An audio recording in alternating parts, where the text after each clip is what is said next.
جہاں ہمارے نبی صلی اللہ علیہ وسلم پیدا ہوئے آج بھی وہ جگہ موجود ہے. کس شکل میں ہے میں آپ کو بتاتا ہوں.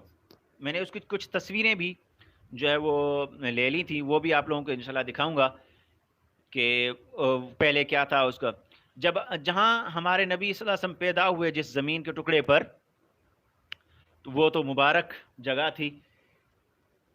وہ جگہ، وہ گھر پہلے حضرت عقیل بن ابی طالب، یعنی حضرت ابو طالب جو ہمارے نبی صلی اللہ علیہ وسلم کے چچا تھے، ان کے بیٹے کے جو ہے وہ اس میں ان کے بیٹے کے پاس تھا. حضرت ابو طالب کے بیٹے عقیل کے پاس تھا. اور یہ کب آیا؟ جب ہمارے نبی صلی اللہ علیہ وسلم ہجرت کر کے مدینہ شریف تشریف لے گئے تو حضرت عقیل کے قبضے میں آیا. اور ان کے بعد جب عقیل کا انتقال ہو گیا تو ان کے بعد پھر حضرت ابو طالب کے خاندان میں ہی، یہ عقیل کے خاندان میں ہی جو ہے وہ یہ گھر رہا. حضرت عقیل کے خاندان میں یہ چلتا رہا، انہی کے پاس رہا.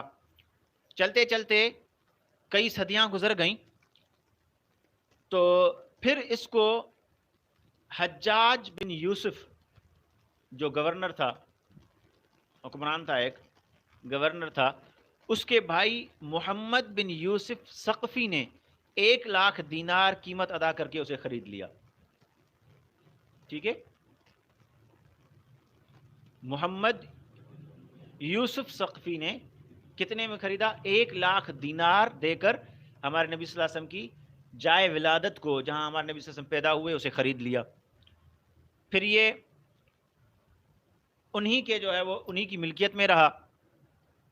اور اس کتاب کے مطابق، یہ کتاب میرے پاس جو ہے وہ سیرت ضیاء النبی ہے، اس کے مطابق اس مکان کو سفید چونے سے تعمیر کیا گیا تھا اور پلستر وغیرہ بھی سفید چونے سے کر دیا گیا تھا. تو پورا کا پورا یوں سمجھے کہ سفید ہو گیا. تو اس مکان کو البیضاء یعنی روشن یا سفید کے نام سے پکارا جاتا تھا. کیا نام تھا؟ البیضاء، اس سے پکارا جاتا تھا. تو کئی عرصہ تک یہ انہی کی جو ہے ملکیت میں رہا.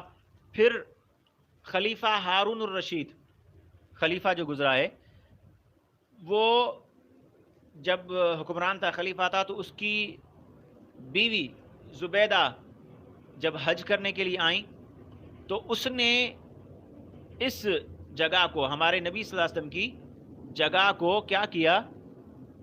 الگ کر کے اس پر مسجد تعمیر کروا دی.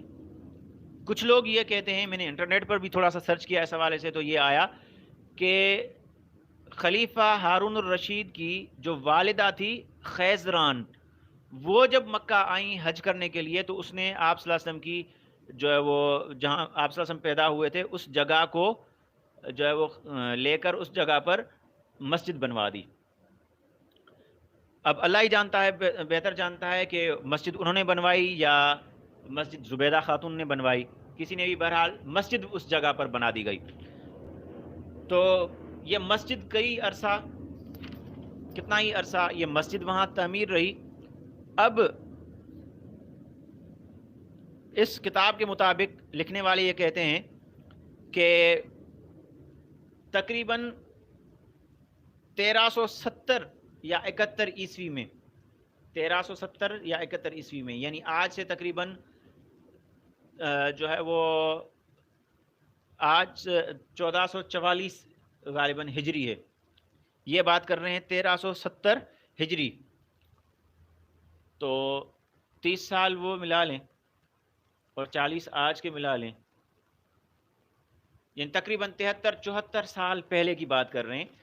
73-74 سال پہلے کی بات وہ بتا رہے ہیں کہ جب وہ مکہ مکرمہ گئے، یہ کتاب لکھنے والے جب گئے تو وہ بتاتے ہیں کہ اس وقت وہاں ایک دارالحدیث یعنی حدیث شریف پڑھانے کے لیے ایک جو ہے وہ مکان تعمیر کیا جا رہا تھا، اس کی بنیادیں تھیں. اور پھر کہتے ہیں 1408 ہجری میں وہ کہتے تھے کہ وہاں ایک مکتبہ یعنی لائبریری بنا دی گئی ہے. اچھا، یہ جو مسجد کا ذکر ہے، میں نے جب انٹرنیٹ پر جو ہے وہ سرچ کیا تو 1950 عیسوی میں یہ مسجد نظر نہیں آ رہی تھی. جس جگہ آپ صلی اللہ علیہ وسلم کی جو ہے وہ ولادت ہوئی، وہ جگہ 1950 عیسوی میں اس کا جو ہے وہ ذکر نہیں ملتا.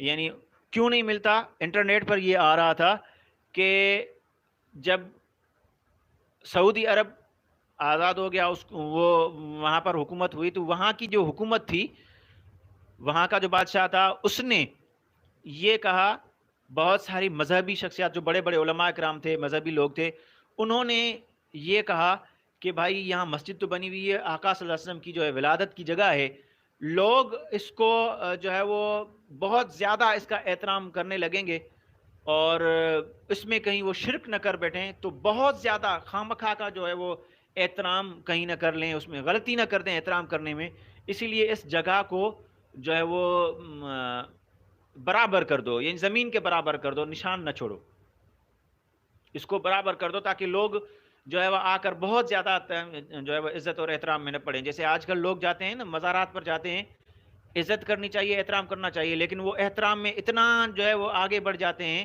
فضول کا احترام کرنے لگتے ہیں کہ وہاں پر جا کر سجدہ بھی کرنے لگتے ہیں، گر جاتے ہیں. تو اس طرح سے نہیں کرنا چاہیے. تو ایسی باتوں سے بچنے کے لیے وہاں کی حکومت نے جو ہے وہ اس جگہ کو برابر کر دیا تھا.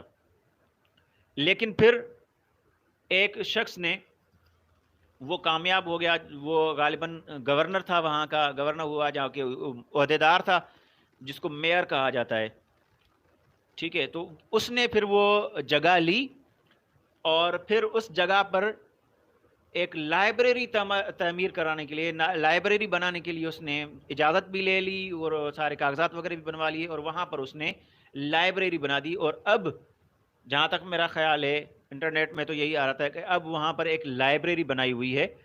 اس کتاب میں بھی یہی ذکر آ رہا ہے کہ وہاں لائبریری بنا دی گئی ہے، لیکن وہ یہ کہہ رہے ہیں کہ وہ ایک محدود مدت کے لیے، ایک خاص وقت پر کھلتا ہے، باقی تقریباً جو ہے وہ بند رہتی ہے لائبریری. تو لائبریری کی بھی تصویر ہے میرے پاس، میں آپ کو دکھاؤں گا. تو آج کل وہ لائبریری بنائی گئی ہے. تو بیٹا آج یہیں تک ہم رہتے ہیں، پھر انشاءاللہ اگلی محفل میں ہم کوشش کریں گے کہ ہمارے نبی صلی اللہ علیہ وسلم کا جو بچپن ہے، وہ بچپن کیسے گزرا، کیا کیا واقعات پیش آئے، کہاں بچپن گزارا، اور بچپن میں کیا کیا معجزات جو ہے وہ ظاہر ہوئے. ٹھیک ہے، بہت سارے جو ہے وہ اچھے اچھے واقعات ہیں. انشاءاللہ وہ ہم اگلے پروگرام میں، انشاءاللہ اگلی محفل میں انشاءاللہ کوشش کریں گے. اگر ہو سکا تو کل ہی ہم جو ہے وہ کریں گے، ورنہ پھر ایک دو دن رکھ کے پھر ہم بیٹھیں گے اور دیکھیں گے کہ ہمارے نبی صلی اللہ علیہ وسلم نے بچپن، یعنی جب وہ بچے تھے، کھیل کود کیسے کرتے تھے، کیا کیا کرتے تھے، کہاں کہاں جایا کرتے تھے، یہ ہم پڑھیں گے.